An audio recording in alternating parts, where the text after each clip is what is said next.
Salut les amis, bienvenue sur la chaîne Juju Nature. Bon, aujourd'hui on se retrouve pour parler matériel, notamment petit matériel, pour les semis. On parlera aussi des outils pour travailler la terre, et aussi on parlera aussi d'amendements pour nourrir le sol. Voilà.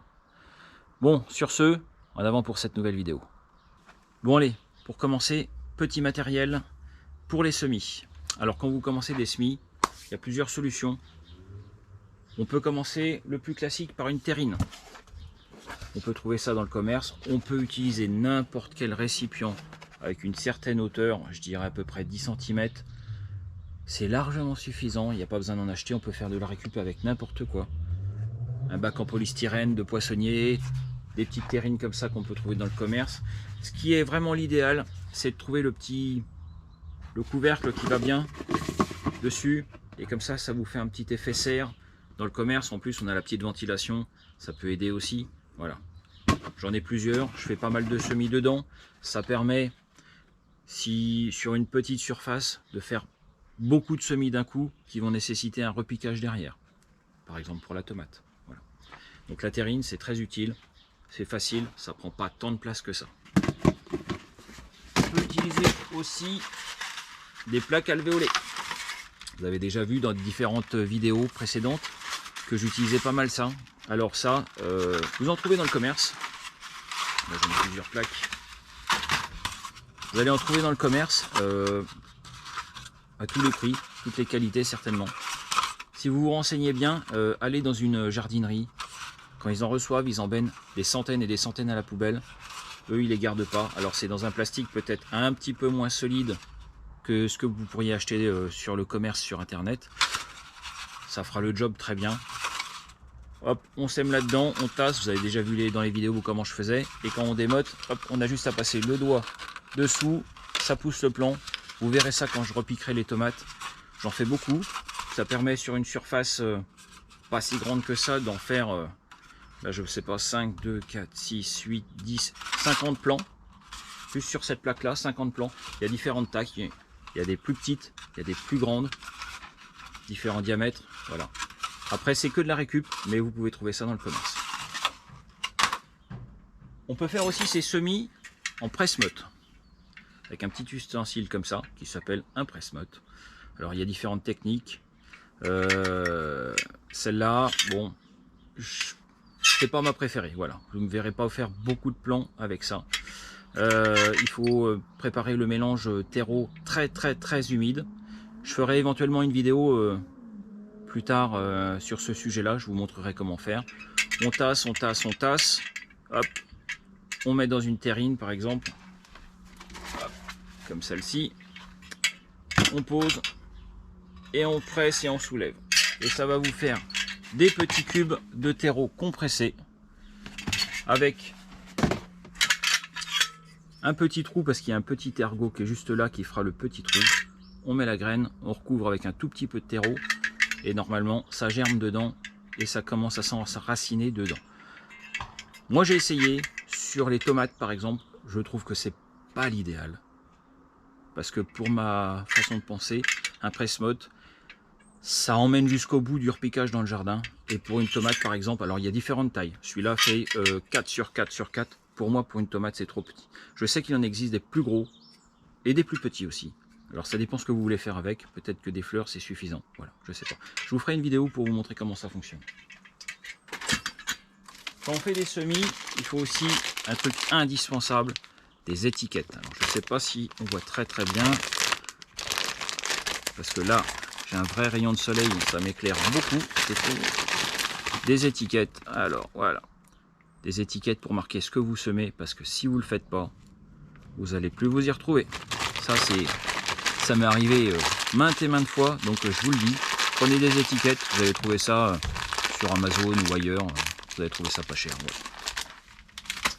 Ouais. Et ce qui peut aider, si vous faites des semis dans le jardin en pleine terre, je trouve que c'est pas encore trop le moment, mais si vous voulez faire des semis dans la serre, un bon indicateur, un thermomètre sonde. Vous plantez ça dans la terre et ça vous donne la température du sol. Ça peut être aussi un bon indicateur pour savoir quand est-ce qu'il faut repiquer dehors, parce qu'il faut que la température du sol soit suffisamment élevée. Ça peut être beaucoup plus pratique. Sinon, vos plants vont végéter dans un sol trop froid. Voilà. Donc, thermomètre sonde, vous trouvez ça dans les magasins de jardinage, sites marchands, internet et compagnie. Voilà. Pour le semis, ça me paraît pas mal pour les semis. Avec ce que je viens de vous montrer, vous pouvez faire les semis de tomates, cucurbitacées en tout genre, fleurs, tout ce qui se sème en fait. Voilà. Ça marche aussi pour les salades, ça marche à peu près pour tout. Voilà. Bon, concernant les outils pour travailler le sol, que ce soit dans la serre ou en extérieur, je vais vous parler des différents outils qui sont utilisables. Alors moi, ce que j'utilise le plus, pour ma part, c'est la grelinette. La grelinette, pour ceux qui ne savent pas, c'est un outil. Alors je vais la mettre à l'envers, ça va être plus parlant. Elle est pas propre bien sûr. Comme ça, hop. On la retourne, il y a deux manches. Vous plantez dans le sol, un coup de pied pour que ça rentre, et on fait levier. Voilà, ça c'est tout. Ça permet d'aérer le sol sans tout retourner, parce que c'est surtout ça qu'il ne faut pas faire dans le sol. C'est retourner la terre, mettre ce qu'il y a au fond dessus et ce qu'il y a dessus dessous. Ça, c'est pas bon. Voilà. La vie du dessus n'est pas celle du dessous, la vie du dessous n'est pas celle du dessus. C'est pas fait pour être retourné. Voilà. Clairement, c'est comme ça que ça marche le mieux. Je pense, en tout cas, c'est mon point de vue. Donc la grelinette sert juste à aérer, décompacter sur les sols lourds. Moi, j'ai un sol très lourd, surtout quand il est bien gorgé d'eau, comme en ce moment. Donc, un petit coup de grelinette pour aérer, ça fait du bien. Voilà. Quand j'ai passé un coup de grelinette, en général, je passe un petit coup de cet outil-là. Voilà. Ça s'appelle, je crois, un cultivateur. Ça permet de vraiment casser les dernières mottes. Voilà. Très utile. Et alors moi j'utilise ça sur le manche détachable et je peux y mettre sur ce manche là pour finir un râteau. Voilà, tout simplement, ça permet de casser vraiment plus finement les dernières mottes, niveler le terrain s'il faut. Voilà, ça, avec ça, une fois que j'ai passé ce trio d'outils là, j'ai un sol qui est en général prêt à replanter. Voilà, la plupart de mes semis, moi je les fais en plaque alvéolée ou en terrine, rarement en pleine terre. Par contre, je replante tout en pleine terre, que ce soit dans la serre ou dehors. Et c'est ces outils-là que j'utilise le plus. On peut utiliser aussi, alors, la bêche pour retourner le terrain. Bon, beaucoup l'utilisent. Chacun son point de vue au niveau de est-ce qu'il faut retourner vraiment la terre ou pas. Je laisse faire. Je l'ai fait. Ça a fonctionné. Mais c'est pas ce qui me plaît le plus. Voilà. Donc moi, vous avez la bêche plate ou la bêche à dents. J'en ai une autre, mais elle n'est pas sous la main. Je pourrais pas vous la montrer. Voilà, ça, c'est un outil. Alors, je vais pas vous mentir, entre faire 10 mètres carrés avec une bêche et 10 mètres carrés avec une grelinette, le plus physique c'est la bêche. Il n'y a aucun problème là-dessus. C'est vu et revu. Voilà. Chacun son point de vue. Chacun sa vision du travail du sol, et chacun son physique aussi. Voilà. Pour travailler le sol en extérieur, parce que dans la serre c'est beaucoup plus compliqué, surtout si on a une petite serre, vous avez le motoculteur aussi. Motoculteur avec des fraises. Moi j'en ai un. Je m'en sers très rarement. Je m'en sers vraiment quand je sais que j'ai un sol qui est très compact, qu'il faut vraiment que là il y ait un vrai gros travail du sol, parce que la grelinette ne suffira pas. Alors en général, une fois tous les 2 ans, c'est ce que je fais. La grelinette fait la jonction pour le travail du sol pendant les 2 ans. Voilà, mais j'évite, parce que c'est vraiment là, ça broie toute la vie du sol. Et moi, je compte sur la vie du sol pour nourrir mes plantes. Donc, voilà, ça permet d'avoir un sol meuble, vraiment très meuble, ça c'est vrai. Par contre, c'est très physique, hein. Les vibrations, le moteur, bon, je vous parle pas de la pollution, tout ça, c'est, voilà quoi. Donc, chacun son point de vue, chacun son matériel. Acheter un motoculteur, c'est pas le même prix qu'une grelinette ou qu'une bêche. Donc, chacun fait avec ses moyens, chacun fait avec son physique, chacun fait avec sa terre aussi. Vous auriez une terre un peu sablonneuse, eh ben, vous n'avez pas besoin de motoculteur, hein. Vous prenez une grelinette, ça rentre facile, ça se travaille très facilement. Voilà. Si vous avez une terre lourde, si vous n'avez pas un motoculteur, ou le physique et le temps et la bêche, eh ben, vaut mieux monter des carrés potagers, ça sera beaucoup plus facile. Voilà. Ça dépend beaucoup de votre terre. Voilà. Vous allez travailler votre terre suivant comment elle est au départ, et puis après, ben, vous ajustez. Voilà. Bon, maintenant, pour nourrir son sol, vous avez plusieurs solutions. Si vous êtes à la campagne, que vous avez des producteurs, alors en l'occurrence, moi, j'ai la chance d'avoir derrière chez moi 3 chevaux qui font un tas de fumier à volonté. Je peux me servir quand je veux, donc c'est très pratique. Mettez-vous en relation avec des éleveurs, ça c'est vraiment pratique. Vous savez, les élevages de... Pas les élevages. Les centres équestres, en général, ont des tas de fumier. Ils les donnent, ils les donnent, ils les donnent. Servez-vous, demandez-leur gentiment, vous allez voir, ça m'étonnerait qu'ils vous fassent payer quoi que ce soit. Voilà. Bon, après vous mettez du fumier. Alors, fumier frais, mettez-le fin d'automne, début d'hiver, que ça travaille et que ça se décompose tout l'hiver, printemps, et comme ça au mois de mai, quand vous repiquez dans votre terrain, le sol est nourri, votre fumier est bien décomposé, il ne va plus poser de problème. Si vous avez accès à du fumier qui est en tas depuis plusieurs mois, vous pouvez en mettre, moi je pense que vous pouvez en mettre vraiment au printemps, même au moment du repiquage. Moi c'est ce que je fais quelquefois, j'en mets beaucoup moins. Je pose le fumier un peu composté, je mets un petit coup de grelinette pour que ça aère le tout. Et dans la foulée, je repique et j'ai jamais eu de problème. Il faut vraiment qu'il soit déjà un peu composté. Voilà. S'il est frais, ne le faites pas à ce moment-là, ça va brûler vos plants. Ça ne sera pas assimilable par la plante, ça sera terminé. Voilà. Sinon, vous avez une autre solution. Alors, le fumier, c'est bien, ça nécessite un véhicule, ça nécessite une remorque, une condition physique, parce que si vous avez un grand jardin, il va falloir beaucoup de fumier. Est-ce qu'on l'a, est-ce qu'on ne l'a pas? Voilà. Est-ce qu'on a un centre équestre à côté de chez nous? C'est pas évident. Voilà.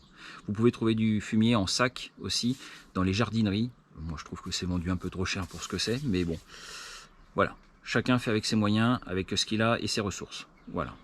Vous avez une solution plan B qui est que j'utilise de plus en plus, le granulé de fumier composté. Alors, est-ce que vous allez voir dans la photo? C'est des petits pellets. Voilà. C'est du fumier qui a été composté, mis en pellet, vendu en sac. Alors ça, vous trouvez ça aussi dans toutes les jardineries. Très cher à mon goût aussi. Je vous invite fortement, comme moi, à aller dans une coopérative proche de chez vous. Ils en vendent aussi. Ils vendent le terreau. Moi, j'achète mon terreau en coopérative. Il est excellent en termes de qualité. Il n'est pas plus cher qu'ailleurs. Même peut-être moins cher comparé à la qualité. Ils vendent aussi ces granulés-là. Renseignez-vous. Ils sont toujours de bons conseils. Ça a un avantage sérieux, c'est que c'est en sac. Tant que c'est... Alors, il y a une petite odeur. Quand c'est sec, il y a une petite odeur, c'est pas super. Quand c'est mouillé, il y a une grosse odeur, c'est franchement pas super. Ça pue, ça ressent le fumier, c'est clair. Mais ça, vous pouvez en mettre beaucoup. C'est déjà composté, ça ne craint rien pour les plants. Alors, pas pour les semis, ça sert à rien. Mais quand vous allez repiquer, vous pouvez en mettre... Voilà, vous pouvez en mettre à l'automne, à l'hiver, au printemps, au repiquage, vous pouvez en mettre toute l'année, c'est pas un souci. C'est déjà composté, ça ne craint rien. Donc vos plants vont se nourrir, alors c'est pas immédiat, c'est pas instantané. En général, il faut le temps que ça se décompose, un mois et demi, voilà, vous les mettez, vous arrosez derrière, ils vont se ramollir, ça va bien sentir le fumier. Un mois et demi, après, c'est disponible pour la plante. Donc là, vous voyez... si vous visez mi-mai pour le repiquage pour les seins de glace, début avril, vous pouvez mettre des granulés comme ça dans tout votre terrain. Ou même à l'automne, il sera disponible dans tous les cas. Voilà. Avec ça, vous craignez rien. C'est plus pratique. Il n'y a pas besoin de remorque. La manutention, c'est beaucoup moins physique. Vous avez un sac. Vous pouvez en acheter. Avec un sac, moi, je fais un jardin de 80 mètres carrés par an. Donc, vous voyez, c'est pas... Je peux le porter, on le distribue comme ça, on peut en remettre une bonne poignée à chaque plant quand vous les repiquez dans le jardin, c'est parfait. Moi je trouve que c'est pas mal, ça peut être un bon complément avec du vrai fumier que vous allez mettre fin d'automne, début d'hiver. Sur ce, je pense avoir fait tout le tour. Ça c'est ce que je vous parle que de ce que j'utilise moi. Il y a certainement d'autres solutions. Moi je vais vous montrer ce que je fais dans mon jardin. Je ne vais pas vous montrer par exemple des cultures de produits, de légumes que je ne vais pas faire. Par exemple, si vous attendez une vidéo sur les carottes, je ne fais pas de carottes, j'ai un sol beaucoup trop lourd, j'ai essayé plusieurs fois, aucun résultat, donc c'est pas la peine. Je ne vais pas vous montrer ça, je vais vous montrer que ce que je fais dans mon jardin avec les outils que j'utilise. Il y a certainement d'autres façons de faire, chacun y fait comme il le peut, comme il le sent, ça me chagrine absolument pas, il faut savoir être tolérant. On n'a pas tous la même terre, ce qui est bon pour moi n'est pas bon ailleurs, ce qui est bon ailleurs ne marchera pas chez moi, c'est comme ça. Voilà. Je pense avoir fait le tour. Voilà. Bon allez, merci d'avoir regardé cette vidéo, j'espère que vous avez trouvé plein de bons conseils. N'hésitez pas à liker, à vous abonner, ça fait plaisir, c'est encourageant.